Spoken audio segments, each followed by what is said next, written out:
16 सितंबर के बाद से मुझे नींद नहीं आ रही थी। परमात्मा की शक्ति मुझे नींद से उठा उठा के कहती थी कि भाई ये क्या कर रहे हो, तुम सो रहे हो, देश जल रहा है, तुम सो रहे हो। मैं हार्ट का पेशेंट हूँ, वाल्व मेरा एक पूरी तरह से खराब है। मैं 2 दिन की दवाएं लेके गया था क्योंकि मुझे मालूम है कि पुलिस के इंतजाम में इसमें उसमें देर लगेगी। मुझे तो बड़ा ताज्जुब है कि चीफ जस्टिस ने मुझे छोड़ दिया।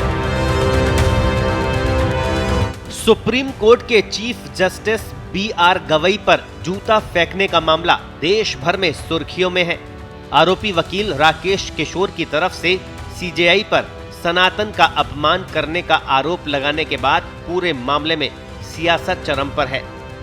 जहां कांग्रेस इसे दलित का अपमान बताकर सवाल खड़े कर रही है, इस बीच प्रधानमंत्री नरेंद्र मोदी ने CJI BR गवई से बात की। उन्होंने कहा कि सुप्रीम कोर्ट परिसर में उन पर हमले की कोशिश मामले में हर भारतीय आक्रोशित है। हमारे समाज में ऐसे निंदनीय कृत्यों के लिए कोई जगह नहीं है, ये पूरी तरह से निंदनीय है। PM आगे बोले कि ऐसी स्थिति में जस्टिस गवई द्वारा प्रदर्शित धैर्य की मैं सराहना करता हूँ। ये न्याय के मूल्यों के प्रति उनकी प्रतिबद्धता और हमारे संविधान की भावना को मजबूत करने की उनकी प्रतिबद्धता को दर्शाता है। आपको बता दें, यह घटना सोमवार को उस समय घटी जब मुख्य न्यायाधीश BR गवई की अध्यक्षता वाली पीठ एक मामले में सुनवाई कर रही थी। इस दौरान वकील राकेश किशोर ने अपना जूता उतारा और हमला करने की कोशिश की, लेकिन सुरक्षा कर्मियों ने तुरंत हस्तक्षेप किया और उन्हें अदालत परिसर से बाहर ले जाकर हमला होने से रोक दिया। दरअसल जब वकील को बाहर ले जाया जा रहा था तो उसने कहा, सनातन का अपमान नहीं सहेंगे। सुप्रीम कोर्ट बार एसोसिएशन ने वकील का प्रैक्टिस लाइसेंस निलंबित कर दिया है।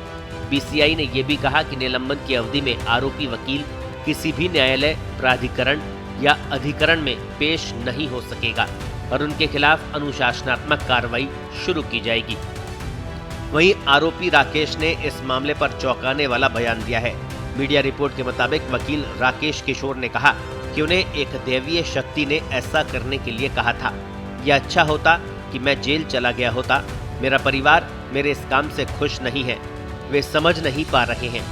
राकेश किशोर ने कहा कि उन्हें अपने इस कृत्य का कोई पछतावा नहीं है। नहीं, मेरा मैटर नहीं लगा हुआ था, लेकिन ये बात है कि मैं पहले से सोच के इसलिए गया था क्योंकि 16 सितंबर के बाद से मुझे नींद नहीं आ रही थी और कोई परमात्मा की शक्ति मुझे नींद से उठा उठा के कहती थी कि भाई ये क्या कर रहे हो, तुम सो रहे हो, देश जल रहा है, तुम सो रहे हो। इसलिए मुझे ये करना पड़ा।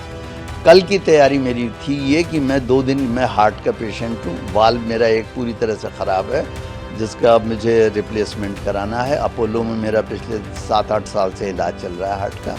मैं 2 दिन की दवाएं लेके गया था क्योंकि मुझे मालूम है कि पुलिस के इंतजाम में इसमें उसमें देर लगी और मैं ये भी मुझे तो बड़ा ताज्जुब है कि चीफ जस्टिस ने मुझे छोड़ दी। बात यह है कि मैं बहुत ज़्यादा आहत हुआ कि 16 सितंबर को चीफ जस्टिस की कोर्ट में एक PIL किसी व्यक्ति ने दाखिल की, तो गवई साहब ने उसका जो है पूरी तरह से पहले तो मजाक उड़ाया। मजाक इन द सेंस कि ये कहा कि भाई आप मूर्ति से प्रार्थना करो, जाके आइडल से कहो कि वो अपना सर खुद रिस्टोर कर। आपको बता दें, CJI इस घटना से प्रभावित नहीं हुए और कोर्ट में मौजूद अन्य वकीलों से कहा कि अपने तर्क जारी रखें। उन्होंने कहा कि इस सब पर ध्यान मत दें, हम प्रभावित नहीं हैं, ये बातें मुझे प्रभावित नहीं करती। हालांकि कुछ देर बाद पुलिस ने वकील को छोड़ दिया। मामले की गंभीरता को देखते हुए तुरंत कार्रवाई की और कोर्ट परिसर में सुरक्षा बढ़ा दी गई है।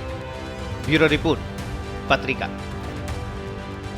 देश दुनिया की ताजा खबरें और वीडियोस के लिए अभी डाउनलोड करें पत्रिका ऐप।